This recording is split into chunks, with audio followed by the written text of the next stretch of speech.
Venía de San Luis Potosí con una carga de material de construcción y destino a Saltillo. Un viaje de rutina, uno más, como los cientos que ya había hecho. Pero entonces vi algo que no debería existir. Un caballo blanco, un hombre jalando las riendas, y una joven morena, embarazada, amarrada a la grupa del animal. Sus ojos se encontraron con los míos, y en ese segundo tuve que elegir, seguir mi camino y fingir que no vi nada, o pararme y arriesgarlo todo. Antes de contarte lo que elegí, suscríbete al canal y deja un comentario diciendo, ¿tú te detendrías? Sé sincero, porque esa respuesta dice mucho sobre quiénes somos. Activa la campanita para no perderte las próximas historias. Ahora, ven conmigo, porque lo que pasó en esa carretera cambió mi vida para siempre. Esta es la historia de Ana, de esperanza, y de cómo un trailero solitario aprendió que la redención no viene de donde uno la espera. Viene de una elección, de un momento, de decidir no pasar de largo. Llevaba 15 horas manejando de corrido cuando vi al caballo. La carretera federal 57 cortaba el semidesierto potosino como una cicatriz gris sobre la tierra seca. El sol estaba bajo, casi las 4 de la tarde, y el calor entraba por la ventana abierta del camión como una maldición. Hacía tiempo que no prendía el aire acondicionado. Prefería sentir el viento caliente, el olor a matorral seco, el gusto a polvo en la boca. Eso era lo que me mantenía despierto. Eso y el café recalentado que se bamboleaba en el soporte al lado de la palanca de velocidades. Mi nombre es Roberto. 52 años, 28 de ellos en la carretera. Manejo solo desde que murió Luciana, mi hija. 17 años, un accidente de moto en un cruce allá en San Luis. Hace 6 años. Yo no estaba ahí. Nunca estaba. Siempre estaba aquí, en esta cabina, llevando carga de un lado a otro, construyendo una vida que se derrumbó cuando ella se fue. Después del entierro, vendí la casa. Deshice todo, me eché a la carretera y no paré más. No tenía motivo para parar, no había nadie a quien volver. La soledad en la carretera es distinta a la soledad en la casa.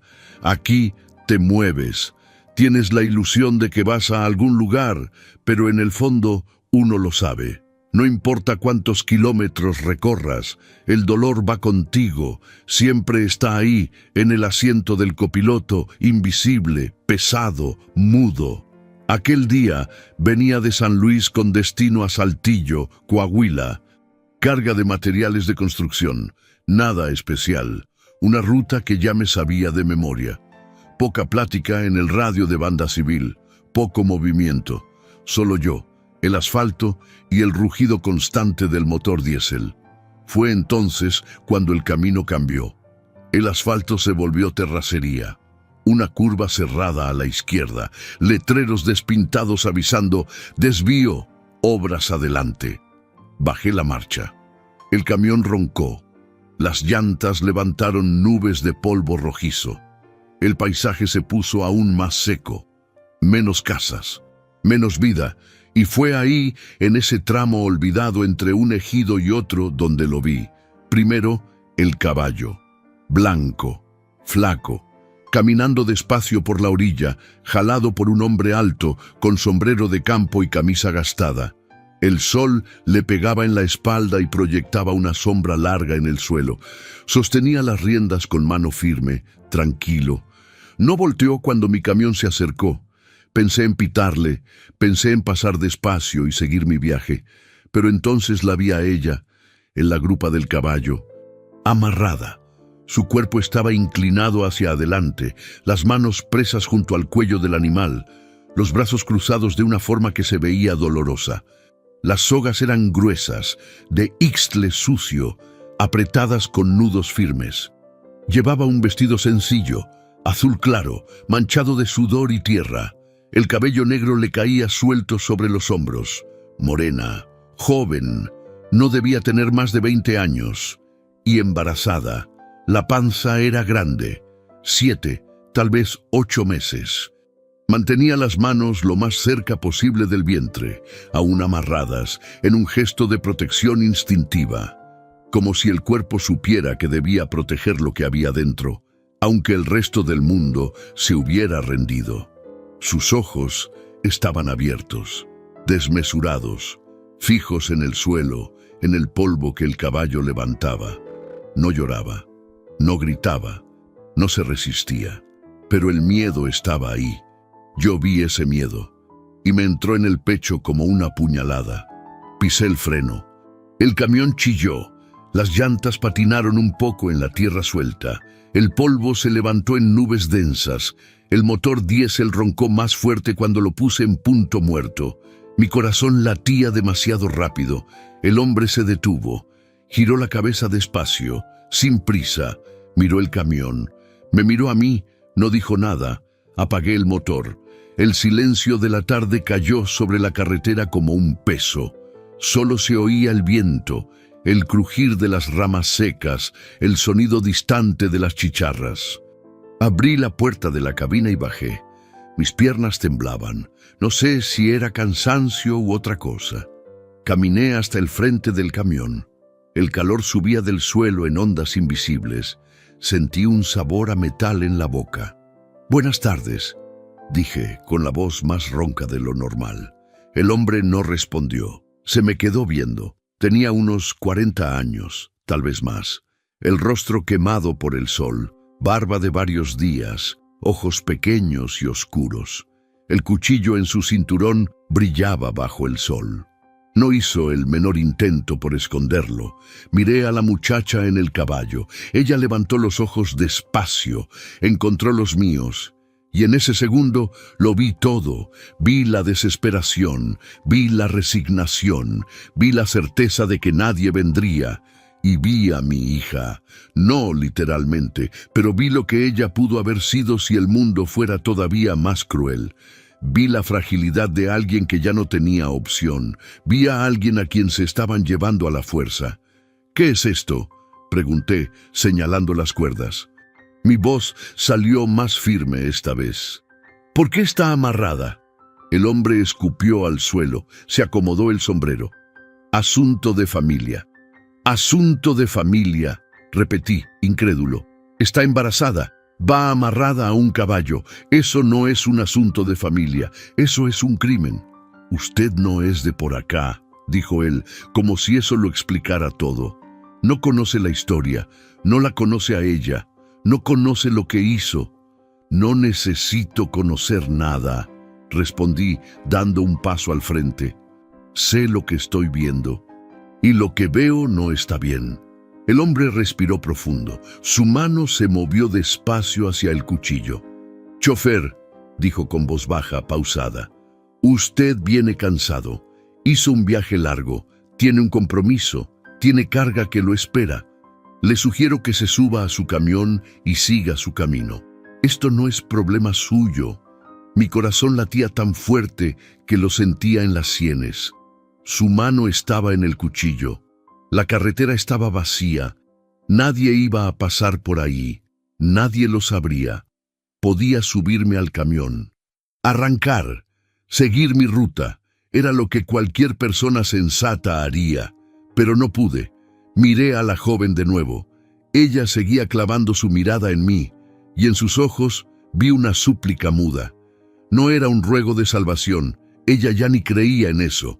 Era una petición de que alguien fuera testigo. «No dejes que desaparezca sin que nadie lo sepa». Y pensé en Luciana. Pensé en las veces que no estuve. Pensé en las veces que fingí no ver.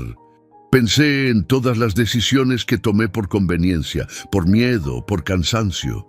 Y supe que si me subía a ese camión ahora, nunca más volvería a dormir.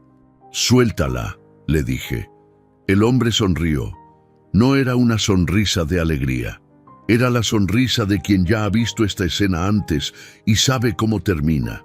¿O qué? No tenía respuesta. No tenía arma. No tenía plan. Solo tenía 52 años, un cuerpo cansado y una culpa vieja que nunca me soltó. Pero antes de que pudiera responder, Oí voces, voces que venían del camino. 2 mujeres venían caminando tras la curva, cargando bolsas de mandado. Eran ancianas, con rebozos en la cabeza y chanclas de hule. Se detuvieron al ver el camión, el caballo, la escena completa. «¿Qué está pasando aquí?», preguntó una de ellas. El hombre volteó la cabeza, quitó la mano del cuchillo y supe que aquello lo había cambiado todo. Testigos. Podía amenazarme a mí, podía enfrentarme, pero no podía hacer nada frente a testigos. «Asunto de familia», repitió ahora más fuerte para que ellas oyeran. «Esta muchacha deshonró a la familia, el padre la corrió, yo solo cumplo órdenes». «¿Órdenes de qué?», pregunté con la voz temblando de rabia. «De matarla. Es eso, llevarla amarrada a donde nadie vea y hacerla desaparecer». El silencio que cayó fue pesado. Las mujeres se miraron entre sí. Una de ellas dio un paso adelante. «Suelta a la muchacha», dijo con firmeza. El hombre miró a su alrededor. Vio que la situación se le había volteado. Bufó, irritado. Con movimientos bruscos desató las cuerdas. La joven casi se cae del caballo. Alcancé a sostenerla a tiempo. Su cuerpo temblaba por completo. «Esto no se va a quedar así», dijo el hombre señalándome. «No sabes lo que hiciste». Se subió al caballo y salió al galope, levantando polvo. Me quedé ahí, sosteniendo a la joven, sintiendo su peso en mis brazos. Ahora lloraba, bajito, sin ruido, solo lágrimas. «¿Cómo te llamas?», le pregunté. Ella levantó los ojos. Su voz salió débil, pero clara. «Ana». Y en ese momento todo cambió, porque ya no era una desconocida, ya no era invisible, era Ana, y yo acababa de prometerle sin palabras que no la iba a dejar sola. Ana pesaba menos de lo que debería. Lo sentí cuando la ayudé a subir a la cabina del camión. Su cuerpo temblaba tanto que apenas podía sostenerse en los estribos de metal. Le agarré el brazo con cuidado, con miedo de lastimarla, y la jalé despacio. Ella se aferró a mi hombro con fuerza, sus dedos finos y sucios de tierra se clavaron en mi camisa.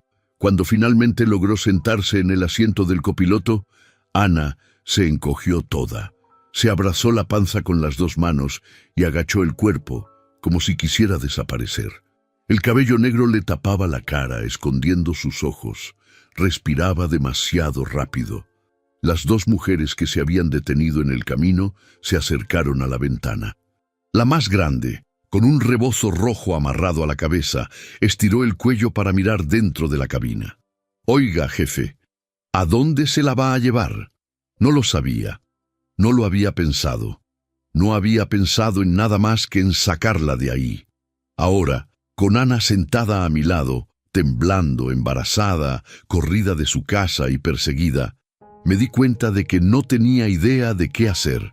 «Al hospital más cercano», dije, porque era lo único que tenía sentido. «Necesita ayuda». «El hospital más cercano está en Matehuala», dijo la mujer. «Son como unos 80 kilómetros. Pero escuche bien lo que le voy a decir, joven». Se asomó más por la ventana. Su voz se volvió baja, grave, cargada de algo que parecía miedo. «El hombre que andaba con ella no va a dejar las cosas así. Todo el mundo por aquí lo conoce. Se llama Ignacio. Él no mueve un dedo si no le pagan. Si se llevaba a la muchacha, alguien dio la orden, y a los que mandan no les gusta que les lleven la contra». Sentí un frío en el estómago. «¿Me está diciendo que va a regresar? Le estoy diciendo que se largue de aquí. Ya». La otra mujer, más joven, flaca y con chanclas desgastadas, se acercó también. «Nosotras podemos decir que no vimos nada», susurró. «Si alguien pregunta, no estábamos aquí. Pero ustedes váyanse, ya mismo». Agradecí con un gesto de cabeza. No tenía palabras. Cerré la ventana y arranqué el motor. El camión roncó, despertó. El diésel sonó fuerte. Metí primera y empecé a avanzar despacio por la terracería. Ana no dijo nada, no se movió.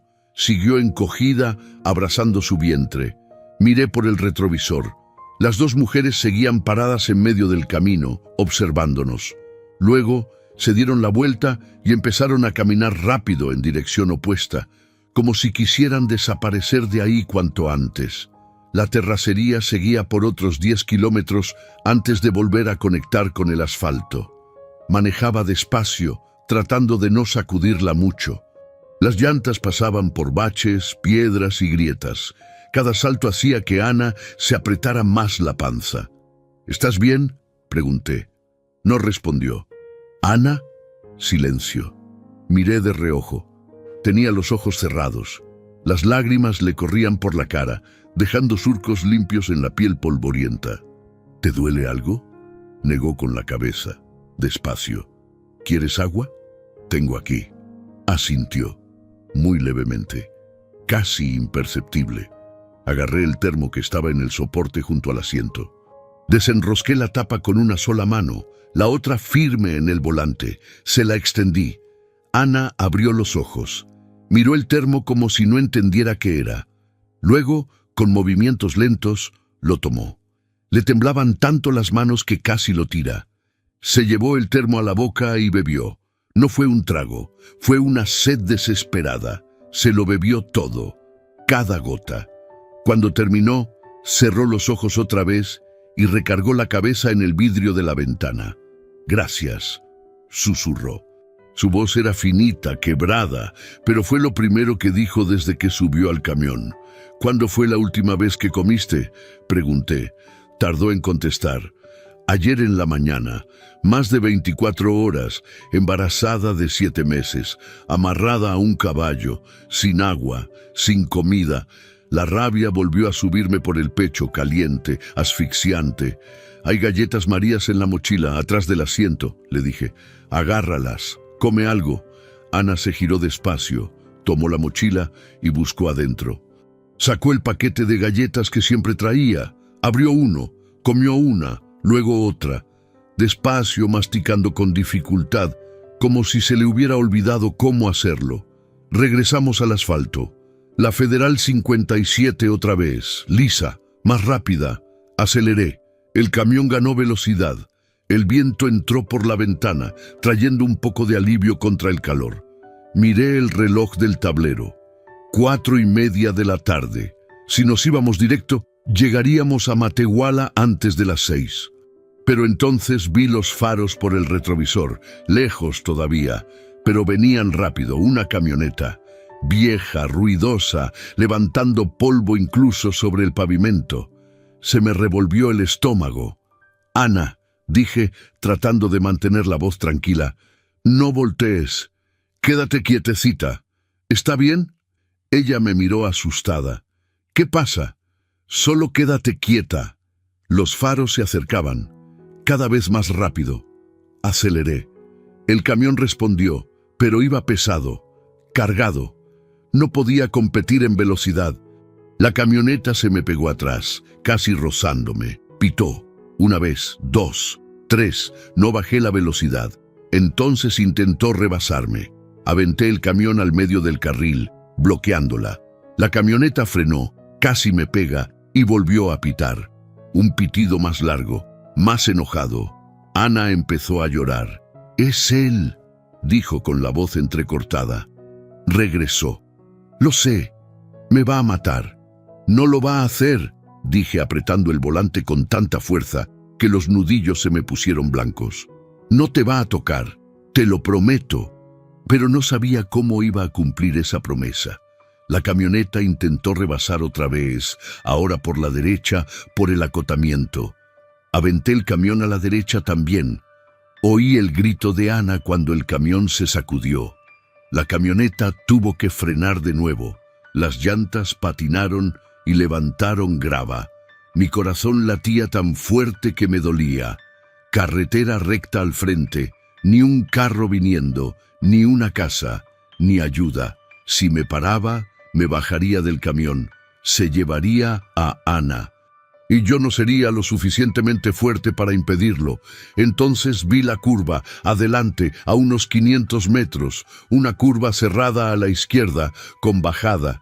Y se me ocurrió una idea. Era arriesgada. Era peligrosa, podía matarnos a los tres, pero era la única oportunidad.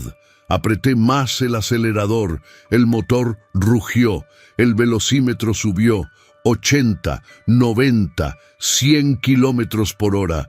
Todo el camión vibraba. La camioneta también aceleró, tratando de aprovechar el tramo recto para rebasarme. Pero yo llegué primero a la curva. Frené de golpe. El camión se fue de lado, las llantas traseras perdieron agarre y la caja dio un jalón brusco hacia la izquierda. Ana gritó. Me aferré al volante con todas mis fuerzas, contravolanteando, intentando no perder el control. La camioneta que venía lanzada no alcanzó a frenar. Se fue derecho en la curva. Escuché el chillido de los frenos, el patinazo de las llantas, el metal raspando. Miré por el retrovisor y vi la camioneta salirse del camino, meterse al acotamiento de tierra y levantar una nube enorme de polvo rojo. Logré estabilizar el camión. Regresé al carril. Volví a acelerar. Ana estaba pálida, respirando rápido, con las dos manos apretándose el vientre. ¿Estás bien?, pregunté, jadeando. No respondió. Solo miraba al frente, en shock. Volví a mirar el retrovisor. La camioneta se había detenido a un costado de la carretera. Ignacio había bajado. Estaba parado junto al vehículo mirándonos, inmóvil, pero no nos siguió. No podía. La camioneta se había quedado atascada. Manejé otros 20 minutos sin bajar la velocidad, sin relajarme, sin quitar los ojos del camino ni del espejo. Solo cuando vi el letrero San Luis de la Paz, 15 kilómetros, pude respirar con un poco de calma. Ana volvió a recargar la cabeza en el vidrio. Lloraba en silencio. «Ya pasó», dije con la voz áspera. «Ya estás a salvo». Me miró. Y en sus ojos, por primera vez, vi algo más que miedo. Vi esperanza, pequeña, frágil, pero ahí estaba. «¿Por qué hiciste esto?», preguntó. Guardé silencio un momento. Pensé en Luciana. Pensé en todas las veces que no estuve cuando me necesitó. Pensé en todas las decisiones que tomé mal. Porque no podía no hacerlo, respondí. Y era verdad. No era heroísmo. No era valentía. Era simplemente lo único correcto. Llegamos a San Luis de la Paz cuando el sol ya iba bajando. El pueblo era pequeño, polvoso, con calles empedradas y casas sencillas. Me detuve en una gasolinera y pregunté dónde estaba el hospital. El despachador me indicó el camino. 3 cuadras derecho y luego a la derecha. Cuando llegué a la entrada del hospital, Ana estaba dormida. Estacioné el camión. Apagué el motor. Me quedé ahí mirándola. Su rostro estaba relajado. Aún sucio de polvo, aún marcado por el cansancio, pero sin miedo, sin terror. Le toqué suavemente el hombro. «Ana, ya llegamos». Abrió los ojos despacio, miró alrededor, vio el hospital y empezó a llorar otra vez. Pero esta vez no era desesperación, era alivio. El hospital era pequeño. Paredes descarapeladas de un color crema sucio, olor a desinfectante barato mezclado con sudor. La recepción estaba justo en la entrada, una mesa vieja de formica con una recepcionista usando un uniforme blanco remendado. Levantó la vista cuando entramos, pero no dijo nada. Solo nos miró con esos ojos cansados de quien ya lo ha visto todo. Ana apenas podía caminar. Yo la sostenía del brazo, sintiendo su peso recargarse en mí a cada paso. Las piernas le temblaban. El vestido azul claro estaba roto en la orilla, sucio de tierra y de sudor seco. Sus pies descalzos dejaban huellas polvosas en el piso frío del hospital. «Necesito ayuda», le dije a la recepcionista, con la voz más alta de lo que quería. «Está embarazada. Fue lastimada. Necesita atención urgente». La mujer miró a Ana, me miró a mí, miró cómo estábamos, tomó una carpeta. «¿Nombre?» «Ana», dije. «¿Apellido?» Miré a Ana. Tenía los ojos clavados en el suelo, las manos apretando el vientre. No respondió. No sé su apellido, admití. La recepcionista suspiró. Nombre completo, señor. Necesitamos el nombre completo para ingresarla. Necesita un médico ahora. Insistí, sintiendo cómo me subía el coraje. Mire cómo está. El papeleo lo vemos después. La mujer me sostuvo la mirada un largo momento. Luego asintió, se levantó y llamó a alguien hacia adentro. Apareció una enfermera, más joven, con el cabello recogido en una cola y sandalias hospitalarias. Miró a Ana y su expresión cambió de inmediato. «Dios mío», murmuró. «Ven, hija, vamos a revisarte». La tomó con cuidado y empezó a llevarla por el pasillo. Ana volteó a verme, con los ojos abiertos de par en par. «¿Te vas a ir?», preguntó, con una voz tan baja que casi no se oía. «No», dije, «me quedo aquí. Ve tranquila, todo está bien». Dudó un segundo, luego asintió, y desapareció por el pasillo con la enfermera. Me quedé ahí, solo, en medio de la recepción. Las piernas me temblaban, el sudor me corría por la espalda. Sentí cómo la adrenalina que me había mantenido en pie empezaba a disiparse, y con ella llegó el cansancio, un cansancio profundo, hasta los huesos. Me senté en una de las sillas de plástico pegadas a la pared. Hundí la cabeza entre las manos. Respiré hondo. ¿Qué había hecho? No era arrepentimiento. No exactamente. Era la conciencia del peso real de esa decisión. Me había metido en algo que no era asunto mío. Había desafiado a un hombre peligroso. Había puesto mi vida en riesgo. Y ahora estaba ahí, en un hospital de un pueblo del Bajío, con una mujer embarazada que no conocía, sin saber qué seguía. Pensé en llamar a alguien. ¿Pero a quién?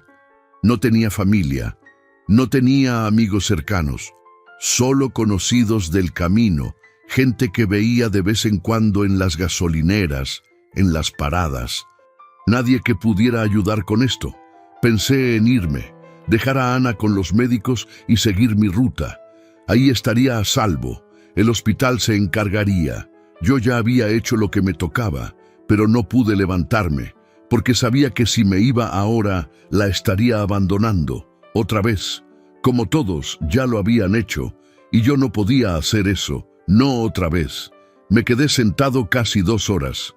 El movimiento en el hospital era poco. Un niño con fiebre, un anciano con la pierna vendada, una mujer con un bebé en brazos, gente sencilla, pobre, esperando atención en un lugar que apenas tenía lo mínimo para funcionar. Cuando la enfermera por fin regresó, me levanté de un salto. «¿Cómo está?». La enfermera tenía el gesto serio. «Está estable, deshidratada, desnutrida, pero el bebé parece estar bien. Le hicimos un ultrasonido rápido. Los latidos están normales. Tuvo suerte. Unos días más así y...». No terminó la frase. No hacía falta. «Nos contó lo que pasó», continuó, bajando la voz. «O al menos una parte. Dijo que su padre la corrió de la casa, que el hombre iba a deshacerse de ella». Tragué saliva. «¿Llamaron a la policía?». «Ya se levantó el reporte», dijo. «Pero mire, señor, no sé de dónde sea usted, pero aquí las cosas funcionan distinto. La policía toma nota, abre un expediente, pero nadie hace nada de verdad. No contra gente de aquí, no contra familias conocidas». «¿Familias conocidas?», repetí amargo. «Eso no es familia, es un delito». «Estoy de acuerdo», dijo ella cansada, «pero yo no hago que la ley se cumpla, solo cuido a los heridos». Se dio la vuelta para irse, pero la detuve del brazo. «¿Puede quedarse aquí, internada? Al menos, no sé, hasta que se calme todo». La enfermera me miró con lástima. «Puede quedarse esta noche, pero mañana, si no hay nada clínico, le darán de alta. No hay camas, y ella no tiene con qué pagar un hospital privado. ¿Y a dónde va a ir?». Silencio. «No lo sé, señor. Eso ya no es cosa mía». Y se fue. Me quedé ahí, parado, sintiendo el peso de esas palabras. «No es cosa mía». Eso era lo que todos decían, incluso yo. durante años. Cada vez que veía algo mal y volteaba la cara, cada vez que fingía no ver, cada vez que elegía no meterme. No es cosa mía, pero ahora sí lo era. Me senté otra vez, esperé. Ya casi eran las 8 de la noche cuando me dejaron verla. El cuarto era diminuto. 3 camas, solo una ocupada. Ana estaba acostada, cubierta con una sábana delgada y limpia. La habían bañado. El cabello mojado, recogido en un chongo flojo. El vestido sucio había desaparecido, cambiado por una bata hospitalaria azul claro. Así se veía más pequeña, más joven, más frágil. Cuando me vio entrar, intentó incorporarse. «No», dije levantando la mano. «Quédate acostada, necesitas descansar». Obedeció, pero no dejó de mirarme, los ojos enrojecidos de tanto llorar. «¿Todavía estás aquí?», dijo sorprendida. «Te dije que me quedaba. Pensé que te ibas a ir». «No me voy a ir». Me miró largo rato. Luego se cubrió el rostro con las manos y volvió a llorar. Un llanto bajo, contenido, que venía de muy adentro. Acerqué una silla a la cama y me senté. No dije nada, solo estuve ahí. Al rato dejó de llorar. Se limpió la cara con el dorso de la mano. Respiró hondo. «Perdón», dijo. «No tienes por qué pedir perdón. Te estoy dando problemas. No me estás dando problemas». Miró su vientre. Pasó la mano despacio, en un gesto que ya había visto antes. Protección, amor, miedo. «Nadie me quiere», dijo con la voz quebrada. «Mi papá me corrió. Mi mamá no hizo nada. Mis hermanos me dieron la espalda. El papá del bebé desapareció cuando se enteró. Nadie me quiere. Nadie quiere a este bebé». «Tú sí», dije. Levantó la vista. «Yo sí», susurró. «Que Dios me perdone, pero yo sí lo quiero. Aunque no tenga nada para darle, aunque pase hambre, aunque duerma en la calle, yo quiero a este bebé». Su voz era firme ahora, llena de una certeza que no dejaba espacio a dudas. «¿Por qué te corrió tu papá?», pregunté con cuidado. Ana miró hacia la ventana. Afuera la noche había caído. No había estrellas, solo oscuridad. «Porque me embaracé», dijo simple, «sin casarme, sin bendición, con un hombre que no era de aquí. Mi papá dijo que había traído vergüenza a la familia, que había deshonrado su nombre, que mientras estuviera embarazada ya no era su hija». Respiró hondo. «Me dio 2 días para irme. No tenía a dónde. Dormí en casa de una amiga, pero su familia tuvo miedo. Me corrieron.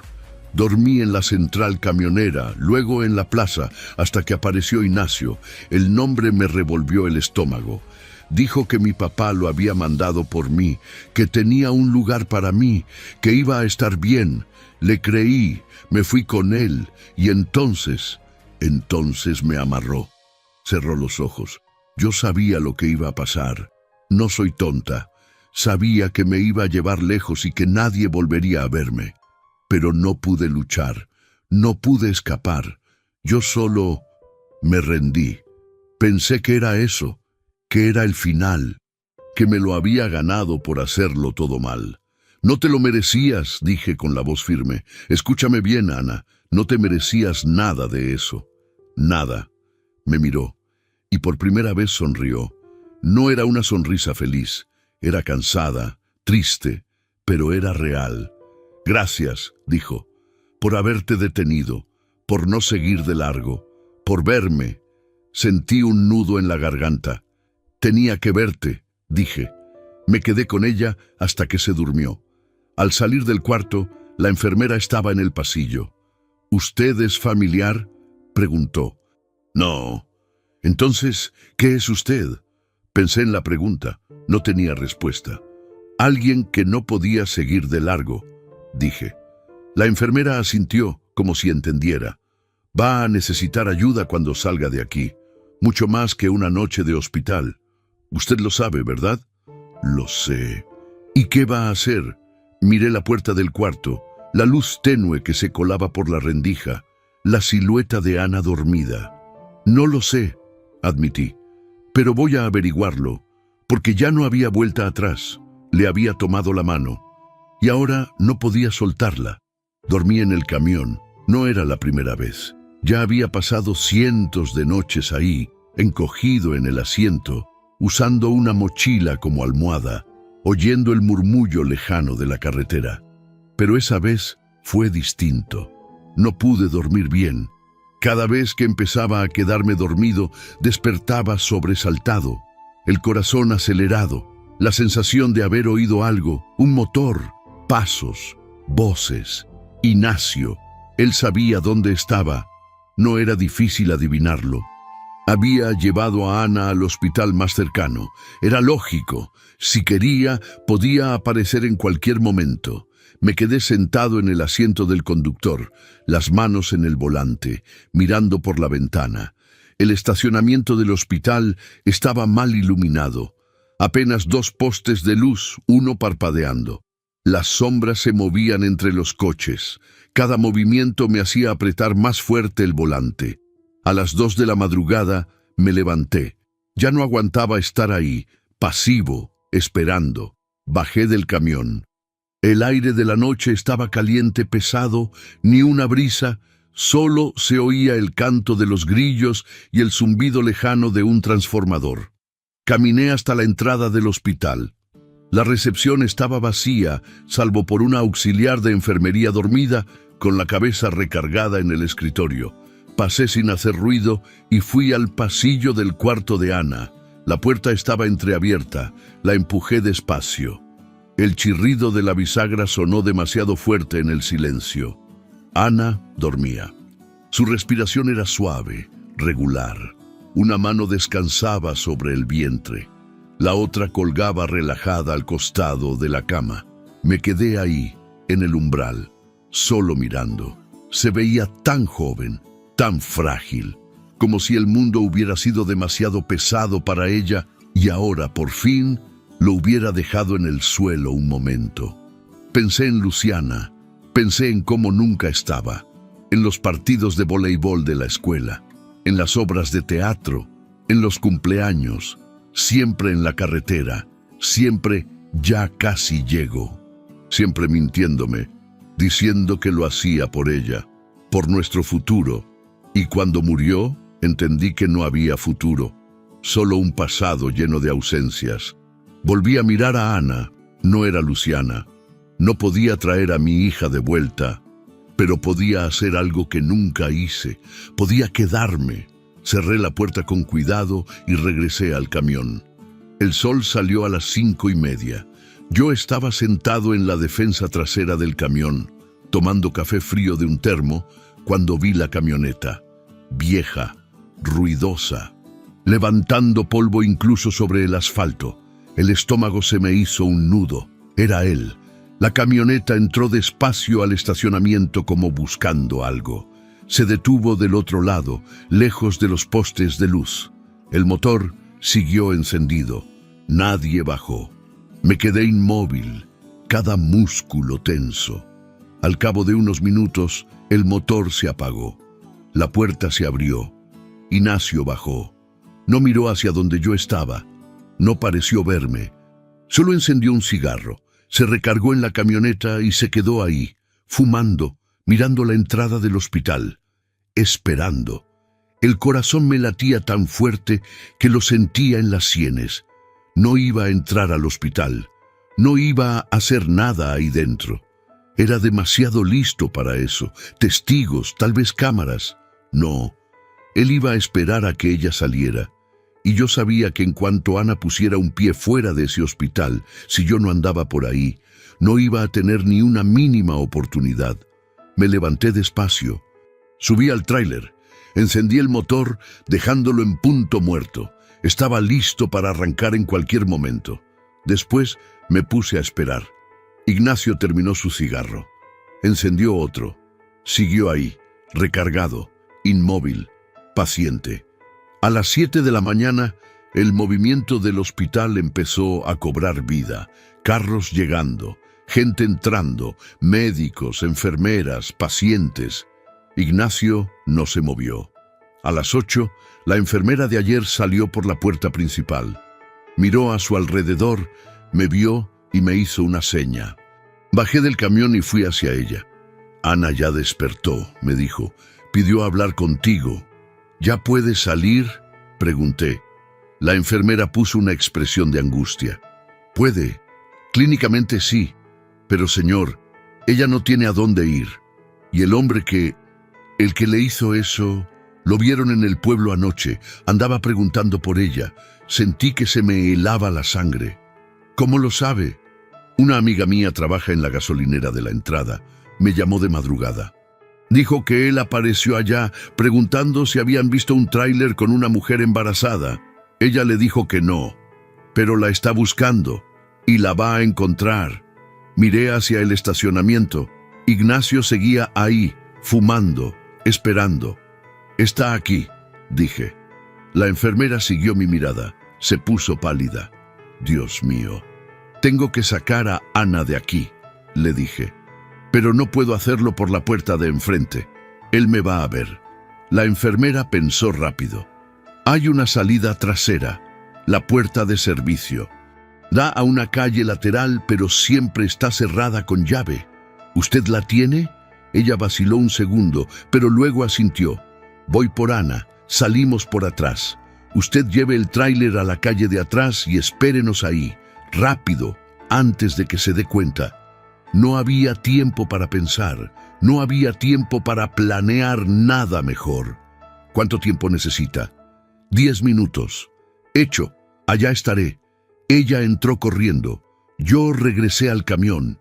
Encendí el motor. El diésel rugió con fuerza.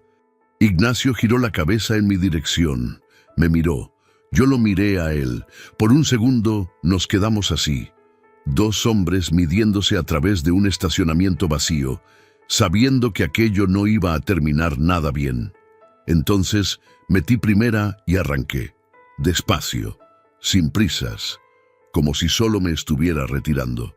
Por el retrovisor vi a Ignacio tirar la colilla al suelo y subirse a su troca. El motor encendió. Me iba a seguir. Era exactamente lo que yo quería.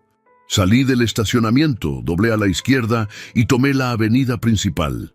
La camioneta venía detrás, pegada. Ya no se escondía. Él sabía que yo sabía. Ya no tenía caso fingir. Manejé por 3 cuadras, luego doblé a la derecha, otra calle, luego a la izquierda, una más. Zizagueando por el pueblito, alejando a Ignacio del hospital.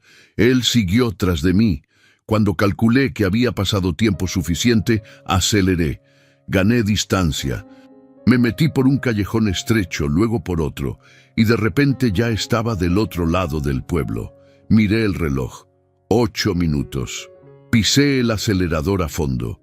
Rodeé 2 manzanas y regresé a la parte trasera del hospital, la calle lateral. Estrecha, de pura terracería, llena de baches. Vi la puerta de servicio. Cerrada. Estacioné el tráiler justo enfrente. Apagué el motor. Bajé. Silencio. ¿Dónde estaban? Miré el reloj. 10 minutos.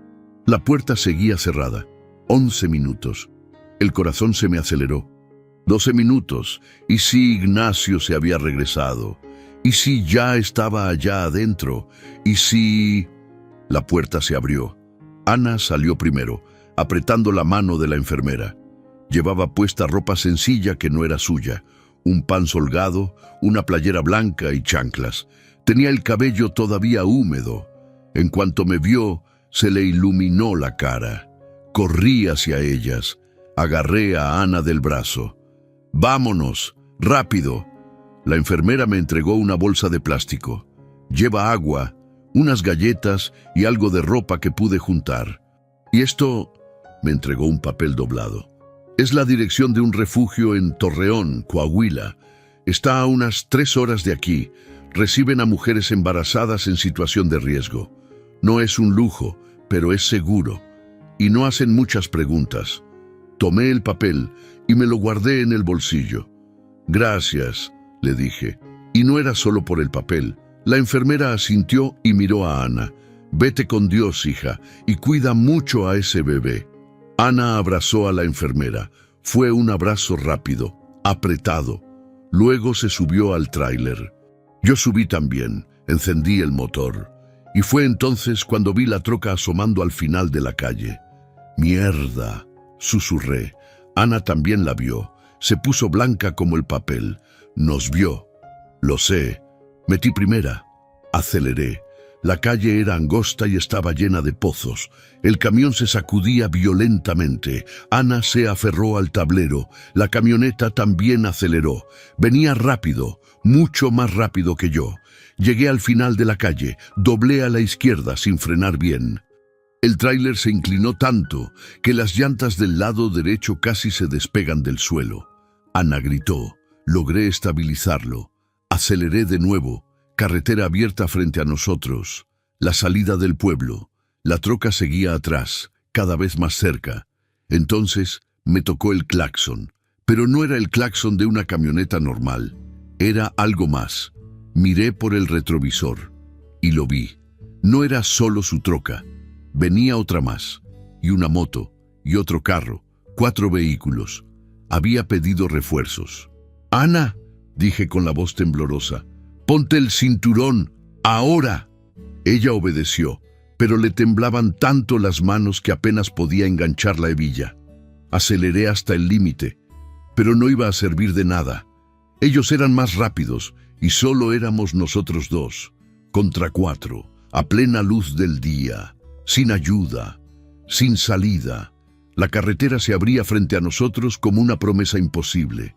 Asfalto liso, una recta larga, cielo abierto, parecía libertad, pero yo sabía que no lo era, porque en el retrovisor los 4 vehículos venían acortando la distancia. No había a dónde correr. Mi tráiler cargado no les iba a ganar en velocidad. No había forma.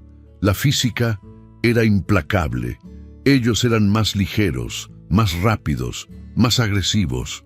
La moto pasó primero, se metió por la derecha, cortando por el acotamiento y levantando grava.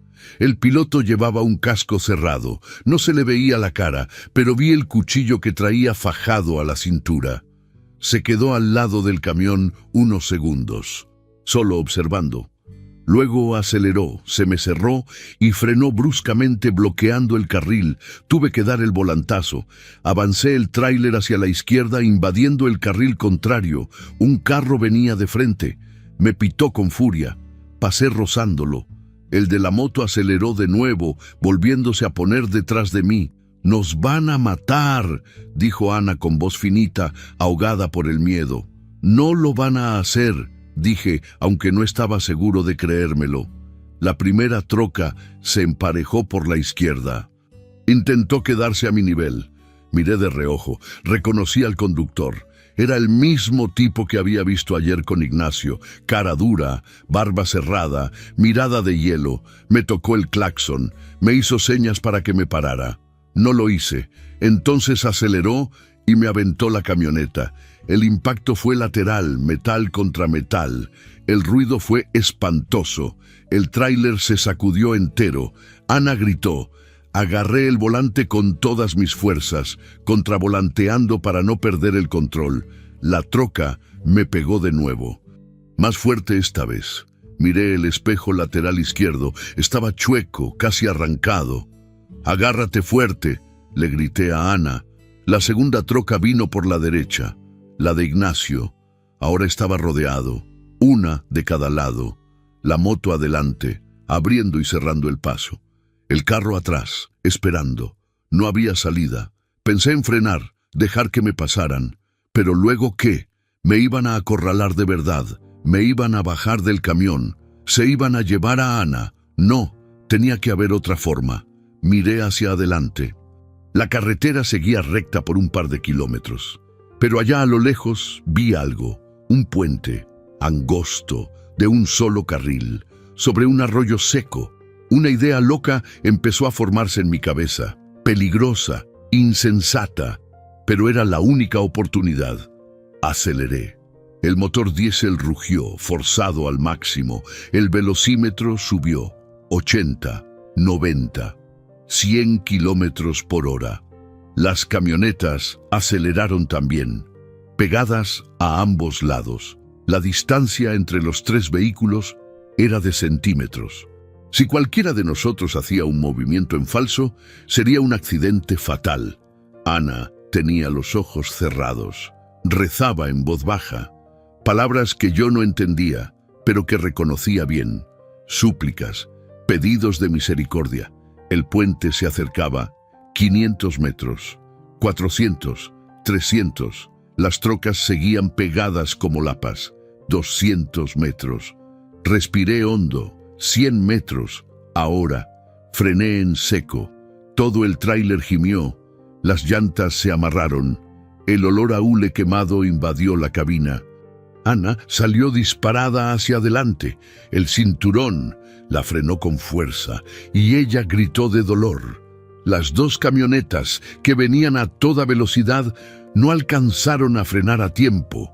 Se pasaron de largo, entraron al puente al mismo tiempo, y el puente era demasiado angosto para 2 vehículos a la par. Escuché el estruendo del impacto, metal arrugándose, vidrios estallando, gritos. Las 2 trocas chocaron a mitad del puente, se trabaron una con la otra, derraparon y quedaron atravesadas, bloqueando el paso por completo. Aceleré de nuevo. El camión ganó velocidad. El puente estaba bloqueado, pero el acotamiento de tierra a la derecha todavía estaba libre, estrecho, irregular, peligroso, pero libre. Avancé el tráiler hacia la tierra. Las llantas entraron en el suelo suelto. El vehículo se balanceó violentamente. Ana se aferró al tablero con los ojos desorbitados. Pasamos el puente por la orilla, a escasos centímetros del muro de concreto. La moto intentó seguirme, pero la tierra estaba demasiado floja. La llanta trasera patinó, el piloto perdió el equilibrio y se fue al suelo. Escuché el ruido de cómo rodaba por el piso, soltando maldiciones. Regresé al asfalto del otro lado del puente. Miré por el retrovisor. Las 2 camionetas seguían prensadas. Varios hombres bajaban gritando, pero estaban lejos, y el puente estaba tapado. El carro que venía atrás frenó antes de llegar. No podía pasar, nos habíamos escapado. Seguí manejando por otros 10 kilómetros sin bajar la velocidad. El corazón me latía tan fuerte que me dolía. Me temblaban las manos sobre el volante. El sudor me corría por la cara, calándome en los ojos. Ana seguía en silencio, aferrada al cinturón de seguridad. Finalmente, cuando estuve seguro de que no venía nadie detrás, orillé el tráiler a un lado de la carretera. Apagué el motor. Silencio. Solo se escuchaba el sonido de nuestra respiración, agitada, rápida, viva. «Estamos vivos», dije, más para mí que para ella. Ana se soltó el cinturón, se giró hacia mí, y entonces, sin aviso, empezó a llorar. No era un llanto delicado, era un llanto desesperado, convulsivo, de alguien que se había aguantado todo hasta ya no poder más. Yo no sabía qué hacer. Nunca he sabido lidiar con el llanto, con las emociones. Siempre he huido de eso, pero esta vez no podía escapar. Estiré el brazo y le toqué el hombro, con cuidado, incómodo. «Ya pasó», le dije, «ya estamos a salvo». «¿Por cuánto tiempo?», preguntó ella entre sollozos. «¿Hasta cuándo vamos a tener que huir? ¿Hasta cuándo me van a andar cazando?». No tenía respuesta, porque ella tenía razón. Ignacio no se iba a rendir, no después de esto, no mientras hubiera orgullo herido, dinero de por medio y su reputación en juego. «No lo sé», admití, «pero lo vamos a averiguar. Juntos». Ella me miró. Tenía los ojos rojos, hinchados, llenos de una mezcla de miedo y gratitud. «¿Por qué estás haciendo esto?», preguntó otra vez. «No me conoces, no me debes nada. ¿Por qué estás arriesgando tu vida por mí?». Me quedé en silencio un largo rato. Pensé en Luciana. Pensé en todas las veces que no estuve ahí. Pensé en cómo me había pasado la vida entera huyendo de responsabilidades, de lazos, del dolor. Y pensé en cómo, por primera vez en 6 años, tenía la oportunidad de hacer algo bien. «Porque tengo que hacerlo», dije con la voz ronca. «Porque si no lo hago, me voy a pasar el resto de mi vida odiándome. Y ya me odio lo suficiente». Ana me tomó la mano. La suya estaba fría, temblorosa, pero el apretón fue firme. «Gracias», susurró. No era un gracias por el aventón, ni por la huida, ni por la comida o el agua. Era un gracias por haberla visto, por haberme detenido, por haber elegido no seguir de largo. Me quedé ahí, sosteniendo su mano, sintiendo el peso de esa gratitud. Y me di cuenta de que algo dentro de mí había cambiado. No era redención, todavía no. Quizás nunca lo fuera, pero era un comienzo. Encendí el motor otra vez, saqué el papel que me había dado la enfermera. Leí la dirección: Torreón, Coahuila, refugio de apoyo, 3 horas de camino. «Vamos para allá», dije. «Está lejos, es seguro, y ahí te van a ayudar». «¿Y tú?», preguntó Ana. «¿Qué vas a hacer después?». No sabía. Tenía una carga esperándome en Zacatecas. Tenía un plazo. Tenía compromisos. Tenía una vida en la carretera que no podía simplemente botar, pero miré a Ana, embarazada, sola, perseguida, sin nadie, y supe que no podía abandonarla a ella tampoco.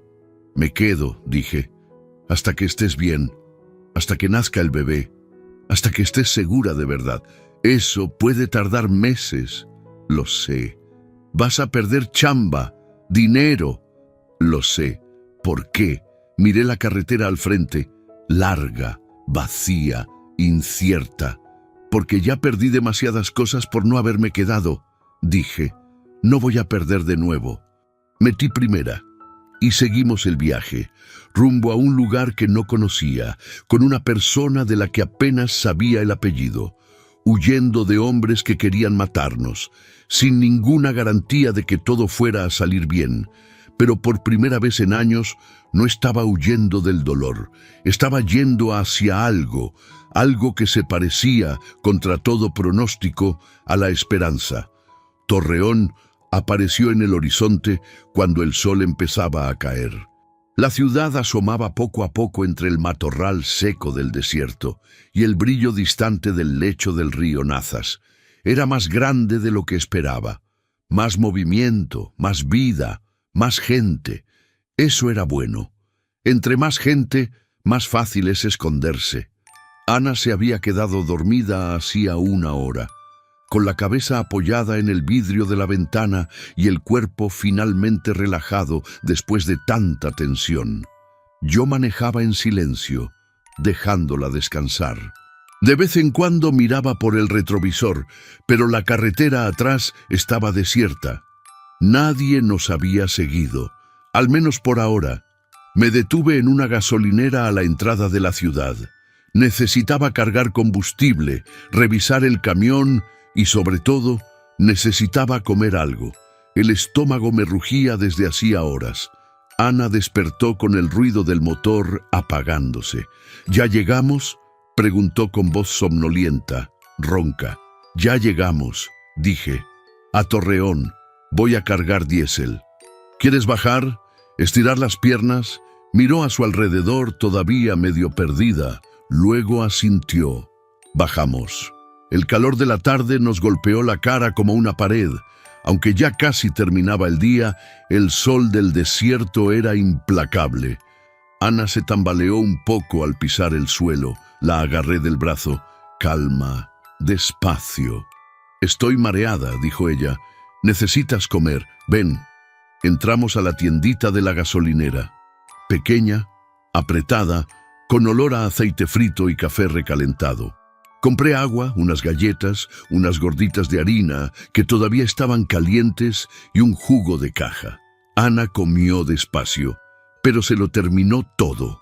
Vi cómo el color le iba regresando a la cara poco a poco. Mientras ella comía, aproveché para llamar al cliente de Zacatecas. La conversación fue rápida y difícil. «Roberto, ¿qué pasó con mi carga?». «Tuve un problema en la carretera», dije, midiendo mis palabras. «Me voy a retrasar unos días». «¿Unos días? Me estás vacilando. Tengo la obra parada esperando ese material». «Lo sé, perdón, pero es un caso de fuerza mayor». «¿Fuerza mayor? ¿Qué tipo de fuerza mayor?». No podía explicarlo. Ni siquiera sabía por dónde empezar. Personal, fue lo único que dije. Muy personal. Él bufó, irritado. Roberto, eres un buen trailero, confiable. Siempre lo has sido. Pero esto te va a salir caro. ¿Entiendes? Muy caro. Lo entiendo. Voy a tener que buscar otro camión. Y tú vas a tener que arreglártelas con las consecuencias. Lo sé, colgó. Me quedé ahí, inmóvil, con el celular en la mano, sintiendo el peso de esa decisión. Acababa de perder a uno de mis mejores clientes. Tal vez perdería más. La noticia se iba a correr. Roberto dejó una carga tirada a mitad del camino. Nadie iba a querer contratar a alguien así. Pero cuando miré a Ana, sentada en un banquito de plástico, comiéndose una gordita con una mano y sosteniéndose el vientre con la otra, supe que había tomado la decisión correcta. El dinero lo podía recuperar. A los clientes los podía volver a ganar. Pero si hubiera abandonado a Ana en esa carretera, eso no lo habría podido deshacer nunca. Regresé con ella. ¿Lista? Ella asintió. Nos subimos al camión de nuevo. Agarré el papel con la dirección del albergue. Lo puse en el GPS. La voz mecánica empezó a guiarme por las calles de San Luis Potosí. Tardamos 40 minutos en llegar. La casa estaba en una colonia alejada del centro. Calles empedradas, casas sencillas, bardas bajas, perros callejeros. Unos niños que jugaban en la banqueta se detuvieron a ver pasar el tráiler. Encontré la dirección. Era una casa de un solo piso, pintada de azul claro, con una pequeña placa al frente. Casa Hogar de Nuestra Señora de Guadalupe. Acogida y protección. Me estacioné enfrente. Apagué el motor. Ana miró la casa, luego me miró a mí. ¿Y ahora? Ahora entramos, le dije. Y vemos si pueden ayudarte. Bajamos. Toqué el timbre. Una mujer atendió. Debía de tener unos 60 años, el cabello canoso recogido en un chongo, lentes de armazón grueso y un delantal floreado. Buenas tardes, dije. Venimos desde Matehuala. Una enfermera de allá me dio esta dirección. Dijo que ustedes ayudan a mujeres embarazadas en situación de riesgo. La mujer miró a Ana. Su mirada era experta. Ya había visto de todo. Reconoció el miedo en el rostro de la muchacha de inmediato. «Pásale, hija», dijo abriendo la puerta. «Entra de una vez». Entramos. La casa era sencilla pero limpia. Olía a jabón de pasta y a comida casera. Tenía una estancia pequeña con sofás viejos, una mesa de comedor al fondo y un pasillo con varias puertas. Se oían voces femeninas de algún lugar allá adentro, risas bajas, plática tranquila. «Mi nombre es Doña Lupe», dijo la mujer. «Administro esta casa desde hace 15 años. Recibimos a mujeres embarazadas que no tienen a dónde ir. Ofrecemos techo, comida, seguimiento médico y apoyo psicológico, todo sin costo, mientras lo necesiten». Ana miró a su alrededor, con los ojos brillando. «¿Me puedo quedar?» «Claro que sí, mi niña. Para eso estamos aquí». «¿Por cuánto tiempo?» «Hasta que nazca el bebé. Y después, si hace falta, un poco más. Hasta que logres organizarte». Ana empezó a llorar. Otra vez. Pero ahora era distinto. Era alivio, era gratitud, era la sensación de haber encontrado por fin un lugar. Doña Lupe la abrazó, un abrazo maternal, firme, cálido. «Tranquila, hija, todo está bien ahora, aquí estás segura». Me quedé ahí, parado, viendo aquello, y sentí que un peso se me quitaba de encima, un peso que ni siquiera sabía que estaba cargando. Doña Lupe me miró. «¿Y usted? ¿Es el papá del bebé?» «No», dije rápidamente. «No lo soy. Yo solo la ayudé en la carretera». «¿La ayudó?» Es una historia larga. Ella me estudió por un momento. Luego asintió, como si entendiera sin necesidad de oír más. «¿Quiere pasar? ¿Tomar un café? ¿Platicar?» «No», dije. Tengo que irme. Tengo cosas que resolver». Era mentira. No tenía nada que resolver. Solo necesitaba salir de ahí. porque si me quedaba iba a empezar a sentir todo lo que llevaba años evitando, y no estaba listo para eso. Ana se dio la vuelta. ¿Ya te vas?, preguntó con voz pequeña. Sí, le dije, pero vuelvo mañana, para ver cómo estás. ¿Lo prometes? La miré a los ojos, ojos que habían visto tantas cosas malas, que habían aprendido a no creer en promesas. Lo prometo. Ella dio un paso al frente y me abrazó. Fue inesperado, extraño. Yo no sabía qué hacer con los brazos. Hacía tanto tiempo que nadie me abrazaba así, con gratitud, con afecto real. Finalmente la abracé también, suavemente, un poco torpe, pero la abracé. Gracias, me susurró al oído, por todo, por haberme visto, por haberte detenido, por no haberte rendido conmigo. No me iba a rendir, dije con la voz entrecortada. Se apartó, se limpió las lágrimas, sonrió. Por primera vez, una sonrisa de verdad, pequeña, tímida, pero real. Hasta mañana entonces, hasta mañana. Salí de la casa, me subí al tráiler, encendí el motor, miré por la ventana. Ana estaba en la puerta al lado de doña Lupe. Me despidió con la mano. Yo hice lo mismo. Y entonces manejé lejos de ahí. Encontré un hotel barato en el centro de San Luis. Un cuarto pequeño, cama dura, un aire acondicionado viejo que hacía más ruido de lo que enfriaba, pero estaba limpio y estaba en silencio. Me di un baño largo. Dejé que el agua caliente me cayera en la espalda, llevándose la mugre, el sudor, el cansancio. Pero no se llevó la sensación extraña en el pecho, una sensación que no sentía hace mucho tiempo. Alivio, propósito, significado. Me acosté en la cama, miré el techo, saqué el celular, abrí la galería de fotos. Tenía una foto de Luciana, tomada 2 meses antes de que muriera. Estaba sonriendo con su uniforme de la escuela, sosteniendo un trofeo de voleibol. Me la había mandado por WhatsApp. Yo estaba en la carretera, no pude ir a ver el partido. «Ganamos, pa. Me hubiera gustado que estuvieras aquí». Yo le había respondido: «Felicidades, hija, la próxima semana estoy allá, lo prometo».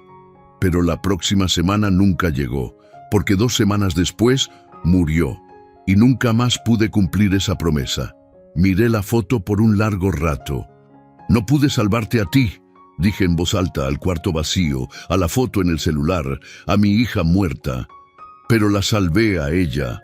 Hoy, la salvé a ella. No era suficiente para traer a Luciana de vuelta. Nunca lo sería. Pero era algo. Era un paso. Era la primera vez en 6 años que hacía algo de lo que mi hija se sentiría orgullosa. Cerré los ojos y por primera vez en mucho tiempo pude dormir sin pesadillas. Al día siguiente, regresé al albergue. Ana estaba en el patio, sentada en una silla de plástico platicando con otras mujeres, todas embarazadas, todas jóvenes, todas con historias que probablemente eran tan difíciles como la suya. Cuando me vio, se le iluminó la cara. Me pasé el día ahí, platiqué con doña Lupe, conocí a las otras muchachas, ayudé a arreglar una llave que goteaba, cargué unas despensas que habían llegado. Al final de la tarde, Ana y yo nos sentamos en el patio. Ella tenía un cuaderno en el regazo. «¿Qué es eso?», pregunté. «Doña Lupe me lo dio, dijo que es bueno escribir, sacar lo que uno siente». «¿Y estás escribiendo?». «Lo intento, no soy buena con las palabras». «Nadie lo es al principio».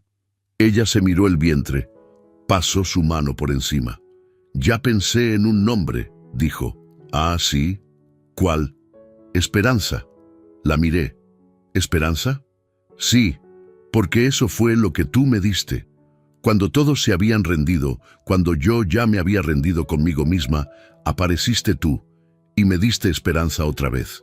Así que quiero que mi hija lleve ese nombre, para no olvidar nunca». Sentí un nudo en la garganta. «Es un nombre muy bonito», dije con la voz quebrada. «¿Quieres ser el padrino?», preguntó ella, tímida. «Cuando nazca». Me quedé sin palabras. Padrino. Yo, que no supe ser buen padre. Yo, que nunca estaba presente. Yo, que me pasaba la vida entera huyendo. ¿Estás segura?, pregunté. Lo estoy. Tú le salvaste la vida a ella y a mí. Si no fuera por ti, ninguna de las dos estaríamos aquí. Así que sí. Estoy segura. La miré, joven, embarazada, sola en el mundo, pero con una fuerza interna que yo no había visto antes, y me di cuenta de que ya no estaba sola, y yo tampoco. Sería un honor, dije. Ana sonrió, y esta vez ya no había miedo en sus ojos. Había futuro. Me quedé en San Luis Potosí por 3 meses. Conseguí algunas chambas, fletes pequeños en la región. Nada como antes, pero lo suficiente para pagar el hotel y ayudar al albergue con lo que podía. Vi a Ana subir de peso. Vi al bebé crecer. Vi cómo hacía amigas. Vi cómo aprendía a sonreír de nuevo. Y vi cómo algo en mí también cambiaba. El día que nació Esperanza, yo estaba ahí, en la sala de espera, nervioso como si fuera mi propio hijo. Cuando doña Lupe salió y dijo, «Es una niña, todo salió bien», lloré. Lloré de una forma que no lo hacía desde el entierro de Luciana. Pero era distinto. No era un llanto de pérdida, era un llanto de nuevo comienzo. Cargué a Esperanza por primera vez 2 días después. Pequeña, rosadita, con los ojos cerrados y los puños apretados. No pesaba casi nada, pero dentro de ese casi nada había un mundo entero. «Hola, pequeña», le susurré. «Aquí está tu padrino. Te prometo que voy a estar aquí, siempre que me necesites. Lo prometo». Y esta vez lo iba a cumplir, porque había aprendido que no importa cuántos kilómetros recorras, no importa a dónde huyas, el dolor va contigo, el vacío va contigo, la culpa va contigo. La única manera de escapar no es corriendo lejos, es deteniéndose, es quedándose, es eligiendo estar presente. Y yo había elegido. En esa carretera polvorienta, cuando vi a una mujer amarrada a un caballo, pude haber seguido de largo. Pero me detuve, y al detenerme salvé 2 vidas, la de ella y la mía. Porque a veces uno no encuentra la redención donde la espera. La encuentra en una carretera desierta, en un momento de decisión, en una valentía que no sabíamos que teníamos. Y la vida nunca vuelve a ser la misma. Finana y Esperanza se quedaron en el albergue 6 meses más. Después, con ayuda de doña Lupe, Ana consiguió trabajo en una tienda y rentó un cuartito sencillo.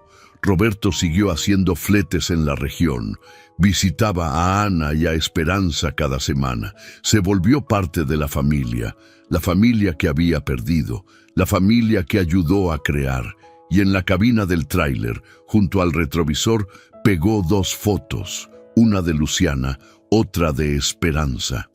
Las 2 niñas que le cambiaron la vida. Una, enseñándole que la ausencia duele. Otra, enseñándole que la presencia cura.